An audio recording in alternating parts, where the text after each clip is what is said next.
Uporaba Spinnakerjeve spletne učilnice je enostavna tudi na mobilnem telefonu. Najprej se morate odločiti, kako boste sodelovali na predavanju. Lahko vključite samo slušalke ali pa tudi mikrofon. Če ste na predavanju pravočasno, potem vključite tudi mikrofon, pa boste lahko pozdravili ostale udeležence, sicer vključite samo slušalke, da s svojim vstopom ne boste motili preostalih. Sledi povezovanje za preizkus odmeva, in sicer karkoli boste povedali v telefon, boste slišali v bistvu nazaj. To pomeni, da dejansko vaš mikrofon in tudi vaš zvočnik normalno delujeta. Odgovorite z da in že ste pridruženi na predavanju. Predavanje ima tudi svoj bonton, ki je na majhnih ekranih skrit za to ikonco, tale možicelj, ki je v zgornjem levem kotu. In če stisnemo na tega možicla, imamo tukaj javni klepet. Se pravi, prvo sporočilo v tem javnem klepetu je dejansko bonton spletne učilnice. Kaj pa pravi? Med predavanjem imejte ves čas izklopljen mikrofon in ga vklopite samo takrat, kadar želite kaj vprašati, pripomniti, ampak še k temu vas bo pozval predavatelj.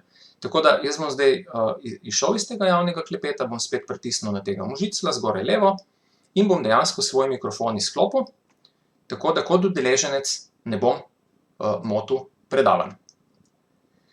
V temle možiclu so noter tudi zlistani udeleženci tega predavanja. Mi smo vedno na vrhu, potem pa skoraj praviloma sledi predavatelj. Predavatelj je označen, to je Tomaž G. Pika, označen z eno tako posebno ikonco, zgoraj levo, okrog svoje ikone, tako da vemo, kdo je tukaj dejansko predavatelj. Imamo pa zlistane tudi ostale udeležence in pri ostalih udeležencih se vidi, kdo samo posluša, tisti ima samo slušalke, kdo ima izklopljen mikrofon, recimo konkretno jaz imam zdaj izklopljen mikrofon in je tam zraven mene ena taka rdeča ikonca. Zdaj, mi sami sebi lahko določimo tudi stanje, tako da pritisnemo na svojo ikonco, nastavimo stanje in recimo rečemo, ne vem, se strinjam, izberemo in potem je na naši ikonci, tej vijolični, prst gor, kar pomeni, da se strinjamo s čimerkoli je bilo pač že povedano.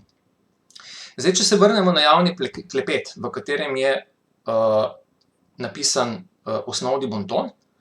Ta javni klepet se uporablja dejansko za klepet med vsemi udeleženci, tako predavatelj kot ostalimi udeleženci. Se pravi, če vi pridete v spletno učilnico in napišete pozdravljeni in to pošljete, potem se bo to dejansko videlo v klepetu. Vi boste v učilnici vedno naslovljeni oziroma vaše ime bo vidno vsem, ampak bo samo ime pa prva začetnica vašega priimka.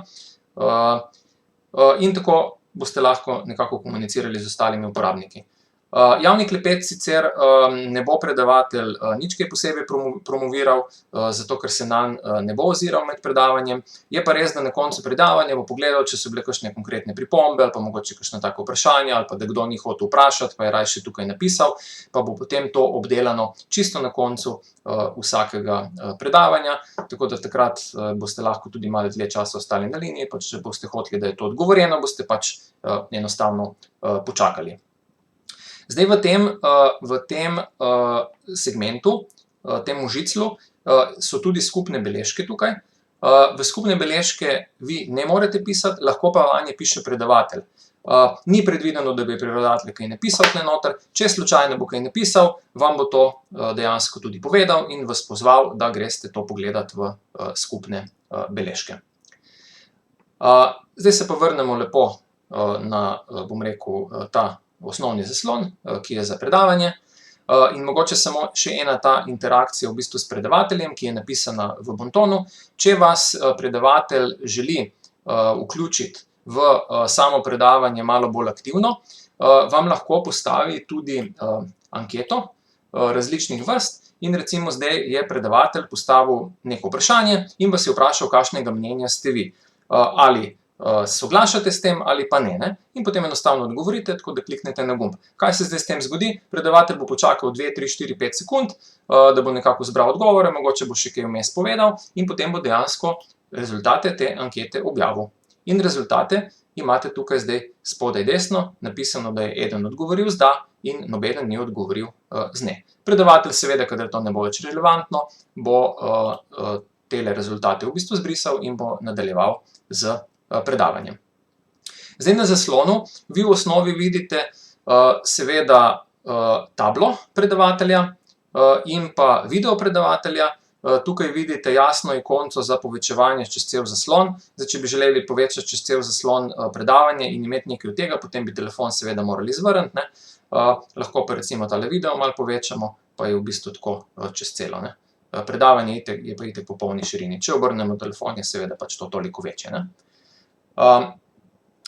Zdaj, kar je še treba povedati o samem predavanju, je to, da tole predavanje, ki je pod videom predavatelja, je dejansko interaktivna tabla. Se pravi, predavatelj uporablja to predavanje kot interaktivno tablo.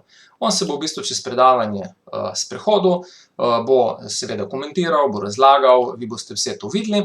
Bom rekel, v nekaj točkah, ki so pa relevantne, bo pa predavatelj zagotovo razlagal o kakšni stvari, ne, in vam bo mogoče kakšno stvar čisto posebej označil, zato ker se pač o tej stvari trenutno pač govori, ne. In to boste vi videli, ker bo lahko dejansko po tej tabli risal.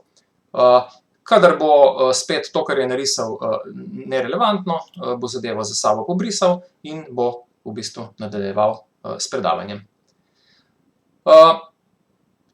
Ko se predavanje zaključi, ko ga želite v bistvu, bom rekel, končati s tem, takrat enostavno kliknete na tiste 3 pikice, ki so zgoraj desno na zaslonu in pritisnite na tipko odjava. Takrat se boste odjavili in boste preusmerjeni na začetni zaslon.